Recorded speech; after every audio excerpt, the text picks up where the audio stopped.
ఎంపీకి దక్కుతుంది. అంతేకాకుండా యావత్ జైరాబాద్ పార్లమెంట్ లో ఉన్న అన్ని మండల కేంద్రాల్లో ఉన్న మండల ఆఫీసర్లు అనుకోండి, జిల్లా కేంద్రంలో ఉన్న జిల్లా పరిపాలనా ఆఫీసర్లు అనుకోండి, ప్రతి ఒక్కళ్ళు నిజాయితీగా నిబద్ధతగా పనిచేసేలా తీర్చిదిద్దే హక్కు కూడా ఎంపీ గారికి ఉంటుంది. కానీ మన ఎంపీలు డబ్బు కాంట్రాక్ట్ల కోసం వ్యాపారాల కోసమే ఎంపీగా పోటీ చేస్తూ ఈ దేశాన్ని ఇంకింత కుంగదీస్తున్నారు తప్ప ఇక్కడున్న పేద ప్రజల కోసం ఏనాడు ఒక్క రోజు కూడా చింతించడం లేదు. అలాంటి వాళ్ళను మనం ఎంపీని చేయాలా? మీరే ఆలోచించండి ప్రజలారా. ఇలాగే వదిలేస్తే వీళ్ళందరూ సిబిఐలకు ఈడీలకు లొంగిపోయే ఎంపీలు. ఎందుకంటే విపరీతమైన ధనార్జన చేశారు, ఏది కూడా నిజాయితీగా సంపాదించింది లేదు.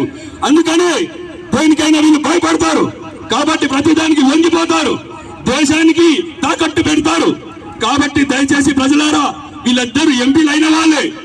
ఎన్నిసార్లు చూస్తే వాళ్ళ పనితనం ఆల్రెడీ చూసాం, సరిగ్గా చేయలేరు. కాబట్టి మళ్ళీ ఎందుకు వేయాలి? ప్రజలారా ఆలోచించండి. పార్టీలు మారుతాయి, ఒక పార్టీ పోతుంది, ఒక పార్టీ వస్తుంది. ఇదొక్కసారి ఈ సింహాన్ని ఆదరించండి ప్రజలారా. మనం ఒక చరిత్ర సృష్టించిన వాళ్ళం అవుతాం.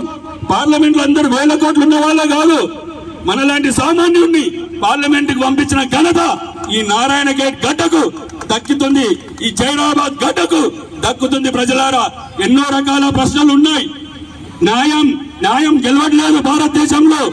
అన్యాయం అనేది పెరిగిపోతుంది, అధర్మం అనేది పెరిగిపోతుంది. ఎవరు ఏ పని చేసినా నాకేంటి లాభం అనే పరిస్థితి దిగజారింది. జనాభా విపరీతంగా పెరిగిపోతుంది, పేదవాళ్ళు ఇంకింత పేదవాళ్ళు అవుతున్నారు. పేదవాళ్ళ విద్యార్థులను ఎవరు పట్టించుకోవడం లేదు. ఇలాంటి వ్యవస్థ ఇంత దిగజారుతూ ఉంటే మనం మాత్రం మార్పు కోరుకోవాలా వద్దా? తప్పకుండా కోరుకోవాలి ప్రజలారా. మనం ఏదైనా ఆలోచించే నిర్ణయం తీసుకోవాలి, ప్రలోభాలకు లొంగొద్దు.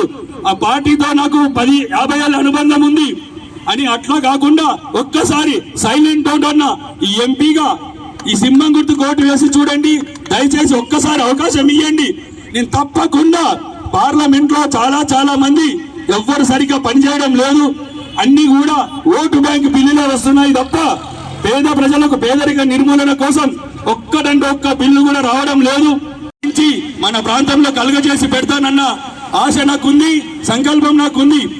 ఒక్కసారి సింహం గుర్తును ఆదరించండి ప్రజలారా. నేను చాలా చేయగలుగుతాను. మీరు ఇంతవరకు చూసారు, ఎవరు చేయరు. ఒక సామాన్యుడు మనలాంటి వ్యక్తి మాత్రమే చేయగలుగుతాడు. దయచేసి ప్రజలారా, మళ్ళీ మనం మోసపోవద్దు. ఒక్కసారి సింహం గుర్తును ఆదరించండి. సుభాష్ చంద్రబోస్ గారు పెట్టినటువంటి పార్టీ, ఆ పార్టీ యొక్క గుర్తే ఈ సింహం గుర్తు. దయచేసి ఈ జరగబోయే ఎన్నికల్లో 5వ నంబర్లో ఉన్న సింహం గుర్తుకు మంచి ఓటింగ్ ఇచ్చి నన్ను గెలిపిస్తారని ఆశిస్తున్నాను. సుభాష్ చంద్రబోస్.